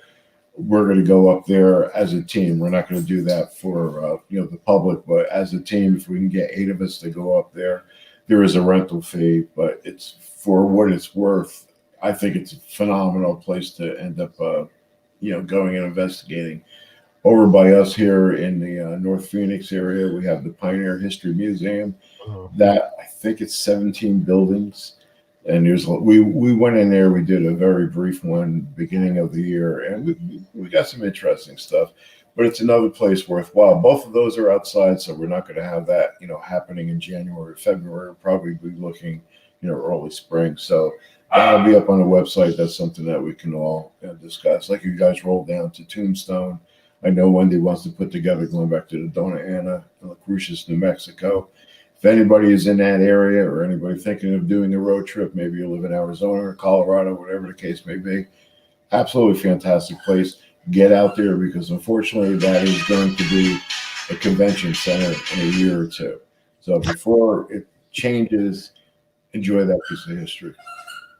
Yeah, that's a shame, because that was a great investigation. It was a lot of fun. Can't wait to go back. Yeah, I'm trying to talk Pam into going February, but I don't think she's going to go. But I'm definitely game for that because I want to go there one more place. That was an incredible location. It really was. That it was. There's going to be an actual episode coming up, right? We did the episode on Doniana. Oh, you did? Oh, okay. I'm sorry. 2 weeks ago, I think. 2 weeks ago, yeah. Yeah. Yep. Yeah, I have to go look at my old notifications. I don't know how that one missed by. But yeah, we'll definitely take a look at that one for sure. You didn't do it at DeSoto, did you? We're talking about putting something together for the DeSoto. Yeah, we did do it. Yeah. Yeah. Too bad you can't add smells. Yeah, we didn't because of the way that our host ran it when we got there. We couldn't really do an investigation the way we wanted to from the beginning, so we kind of really missed an opportunity to get a lot of really good footage, I think. But we did get some stuff, and I think we can put it together as an episode. Yeah, for all the people that enjoy these podcasts. These guys are doing a really good job putting stuff together, and definitely subscribe, get the notifications, because as they come out, it's going to be something worthwhile enjoying for sure. So please do it. Support these guys; they're great. Actually, I need more business cards to put in our stuff when we sell it. I think we need to order more business cards. I think we're getting there. Yeah. I think I'm out. I've got some. Except what I carry on me. So. Yeah. Well, cool. Well, thank you, Vinny. We appreciate you joining with us, man. Anytime. It's my pleasure. And thanks to everybody for, supporting these guys. Yeah. Thank you. Yeah, thank you so much, Vinny. And you and Pam have a very Merry Christmas. Yeah. You guys too. We'll be seeing you next year. Yep. That's for sure. So get ready to rock and roll. And everybody have a safe and merry holiday. Happy New Year to all. Don't overdo it. Same to you, man. Thank you. We'll try not to. All right, man. We'll talk to you soon. Thank you. Good night, everybody. All right. Bye. Good night. So that's SLS. Yes, the SLS. Very interesting. It is a fun. It's a crowd pleaser. I mean, anybody that's been a fan of Ghost Adventures or I haven't really watched any other. Even Ghostbusters. I mean, they didn't use an SLS. I know, but any kind of anyone that's interested in ghosts and paranormal and all this stuff, this will blow your mind. This is a really, really good thing to witness and partake of. Yes, I just remember the first time I saw it when I was watching Ghost Adventures. I thought, wow, that is the most awesome piece of equipment I've ever seen in my life. Never thought I'd get to experience it firsthand. That was awesome. So much fun. The first time I ever saw it used, and it wasn't really an SLS, it was done by accident, but was which Paranormal Activity was it where they had the video game thing set up and he was catching the little boy? Remember they had it shooting into the room and the boy took shape? You should switch places with us. Why? Because you're looking away from us. Oh, it feels kind of weird looking at the screen. There you go. Look at me when you're talking. Yeah. Sorry, I'm trying to watch the screen at the same time. I got to move the camera position. We'll see if you switch us, then I think you can look at the camera and then it'll look like you're looking our way. Because I'm actually looking at the computer screen and not the camera itself. But with your eyes turned to that direction, if you swap places. Yeah. See, then it looks like you're looking at us. Oh, yeah. Okay. Yeah, there you go. So it's like, oh yeah, we're looking at each other. Okay. Except I'm turning away. I'm looking this way. That's funny. Yeah, it's going to be a good year. I'm looking forward to it. Anything's going to be better in 2020. Well, we hope. I hope anyway. Yeah, we hope. It's been an interesting year. But it's been such a pleasure to hang out with them and do investigations with them. Absolutely. It's opened up so much. And I think the fact that, they really try to take care of the places and, donate the money to them. I think that's just incredible. That place would have been gone. Which place? Like the jail in Globe. I mean, if not for the people that were sitting here trying to protect it and keep it going, I don't think they would still be there. And I appreciate what Vinny does, man. Vinny, the day he stops doing that is the day they bulldoze that place down. They're turning it into a bed and breakfast. Or that. Or a 4-star hotel. Yeah. Which could be cool too. But I appreciate the work Vinny does.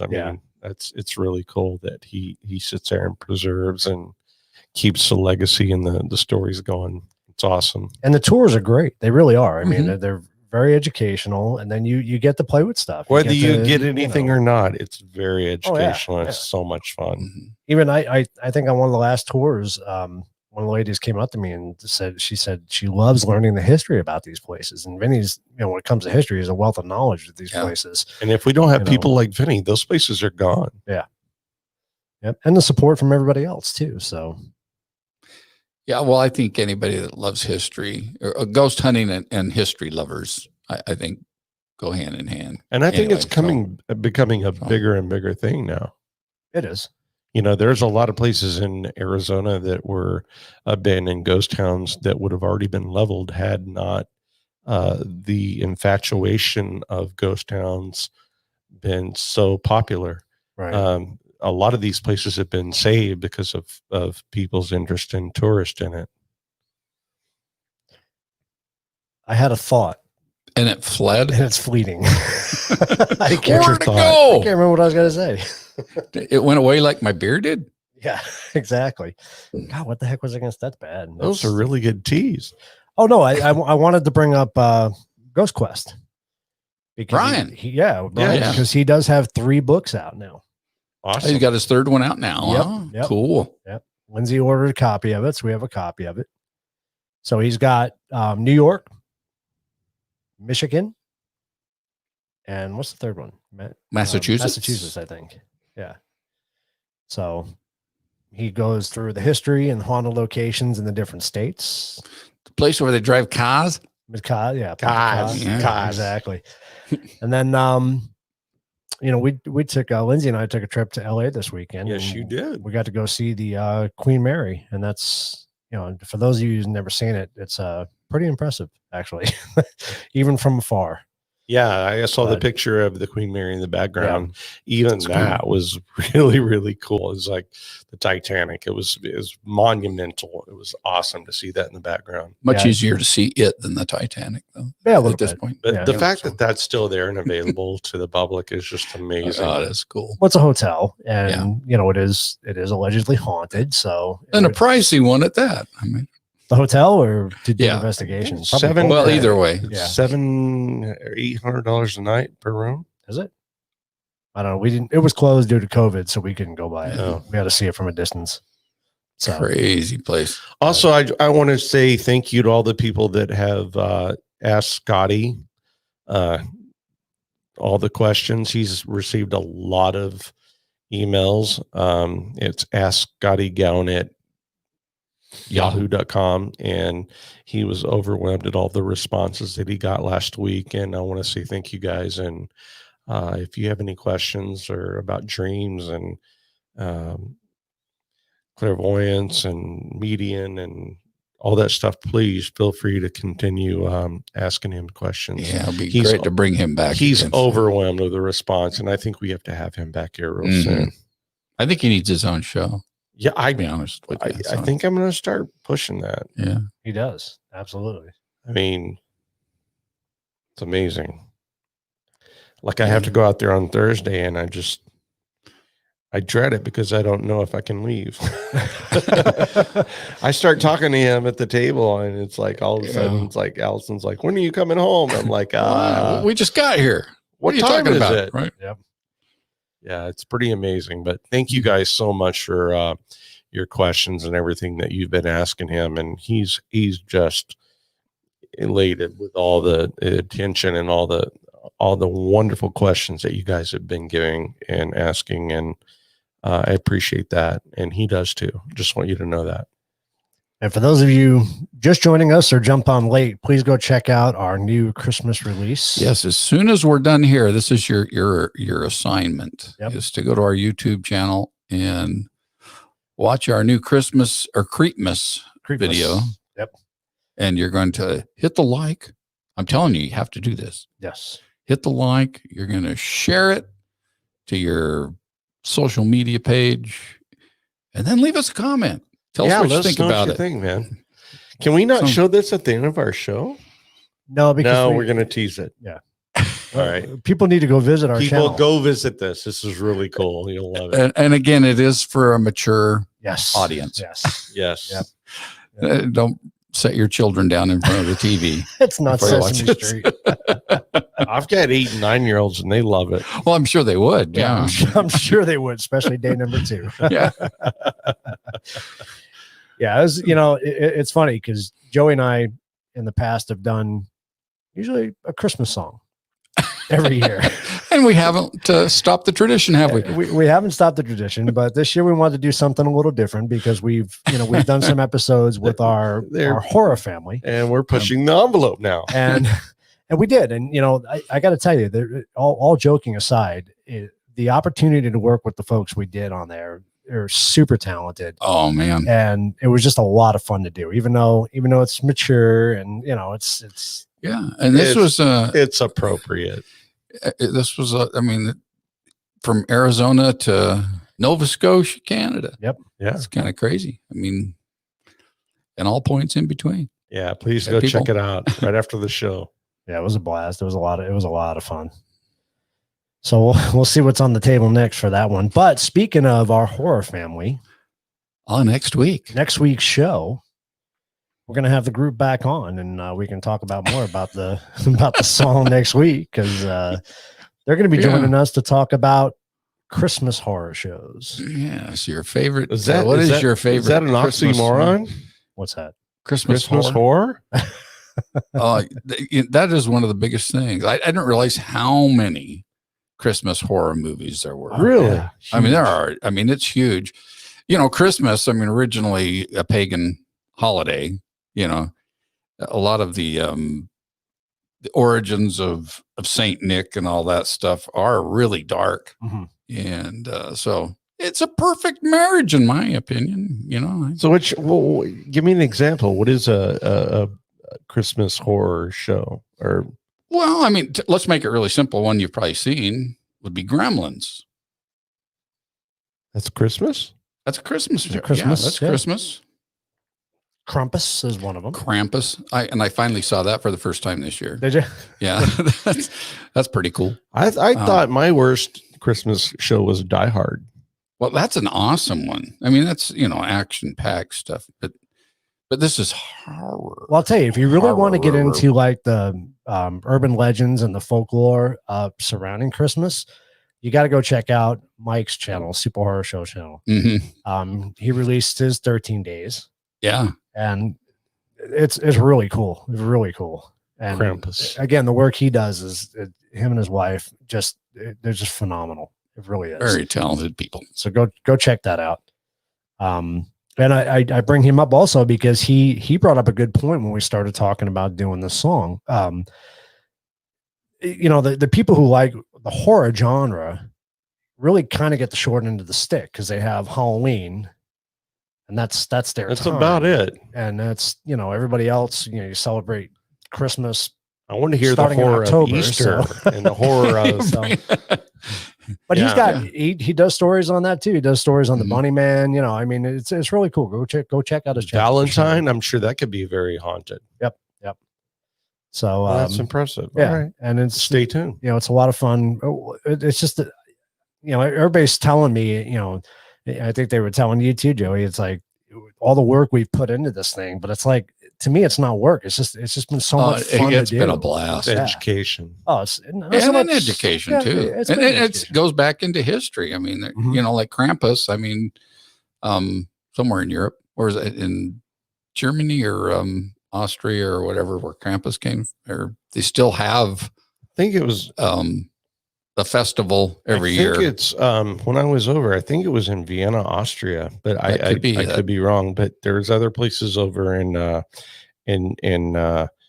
Netherlands where there was an actual city called Saint Nicholas, or it was the original Santa Claus. And I went to a small city in the Netherlands, or it could have been. That's where Amsterdam is, right? Amsterdam is in. It's all Netherlands. places I've never been. So there's a city called Saint Claus. It's Saint Nicholas, whatever, and they have a statue there. And when I went there, I was there with a guy that had lived there, and he's like telling me the story, and I'm like laughing. He goes, "No, this is the original Santa Claus.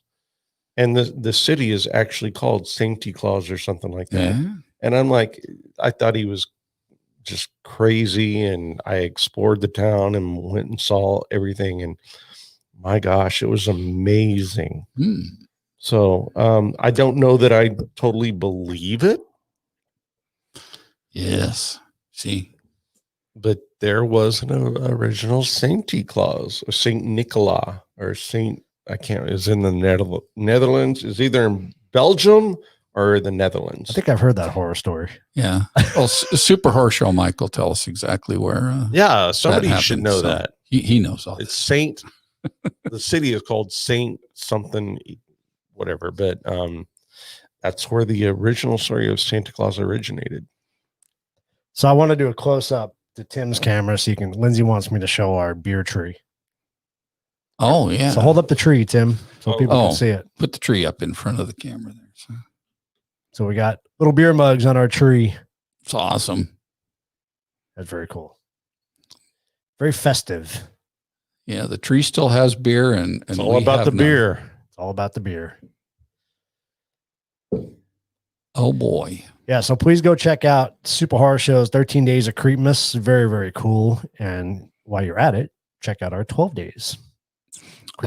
So if you need a good laugh. And join everybody next week for a really, really good, really fun time. It's going to be really cool. Yeah, so it is an ugly sweater thing, Mike. You and Amanda expect you to, He's usually naked though. No, that's a different Naked Mike. Bigfoot. Sorry. This is Mike's Super Horror Show. Oh, okay. At Crew We don't Films. want naked Yes. to wear a ugly sweater, do we? No, that'd be kind of cool. That would be cool. You put some little ornaments. He's on his welcome chest on the hair. show anytime. Too. Well, I know he is, You know, but yeah. that'll be cool to see. So Yeah, we have maybe to have we him. need to invite him to join us on the show too. I think Yeah, it's time next for week? him to come Yeah. back. Okay, Let's we do can that. Yeah. Yeah. Yeah. I think Miss me some naked. we talked about doing a whiskey show also. We need to definitely bring him Yeah, on we for got that to do one. that too. Yeah. And kind of one of these days when we do a horror show kind of themed thing, we have to do Lone Star beer. Oh, hell yeah. There you go. So anybody who watches Joe Bob, they'll understand the Lone Star thing. Yep. And Where can we get that? I think Have you seen it here? I don't know. I have to go to Total Wine and check it out. Might have to have Jeff smuggle. Oh, did I say that? Jeff. We'll have to go to Texas and bring it back, right? Yeah, I think so. Well, when we go to the Doña Ana, we can take a short trip. Yeah, and we'll bring back a case of Lone Star. And it'll be good. That'll be cool. That'll be Do you great. know the most popular beer in Texas at the time was Texas Pride, That makes sense. because they had a little pop-off cap, and underneath the cap it was a puzzle, and you had to figure out Really? what it meant. I had a picture and a Said to keep drinking beer to get the other pieces of the puzzle. Each one was a puzzle. Each one was a Piece of the puzzle. no. Each one was its own. I like pie. It would have an I and a LK and a piece of pie. You had to Uh-huh. guess it. They were all trivia questions. Huh. Every beer cap had its own trivia question. Oh, that's cool. That's neat. Texas Pride. Texas Pride, yeah. Hmm. Oh, maybe we'll look for Grew that up while we're on in that. Texas. So, Well, it's about that time. it is. And I'm Fresh drinking out, air. fresh out of beer. Drinking Did you air. guys go through your second one already? A long time ago. Oh, that was the second one, wasn't it? Yeah. Oh, I never opened my second one yet. Been busy. Been pushing buttons, have you? Pushing buttons, trying to keep up with everybody. So, well, until next time, we're gonna roll our Power Family and then our outro. All right. But please be sure to join us next week for our ugly sweater / horror Christmas horror show Extravaganza extravaganza, and don't forget to check out and Christmas pudding. Christmas pudding. Yeah. Don't forget to check out Super Horror Show's 13 Days of Creepiness and our 12 Days of Creepiness song on YouTube. Don't delay. Until next week. All right. This has been The Truth About Beer and Happy Unexplained Hour number 28 or 28. Thank you, guys. See you next week. Cheers, everybody. Cheers.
You are wondering where to find the Truth About Beer and merchandise? You've come to the right place.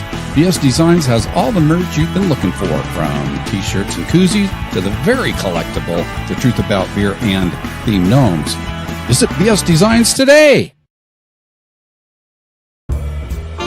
You're looking to fill up your man cave, she shed, or just looking to decorate or redecorate your house? Please visit our good friends at Boomer's Department Stores. And while you're there, be sure to check out their blog page. Whether you're an aspiring paranormal enthusiast or a seasoned professional, or perhaps you're just looking to add to your equipment inventory, look no further than Ghost Hunters Outlet. They have all your equipment needs. For a limited time, mention the word beer in the promotional code for additional savings. And be sure to watch The Truth About Beer and on YouTube.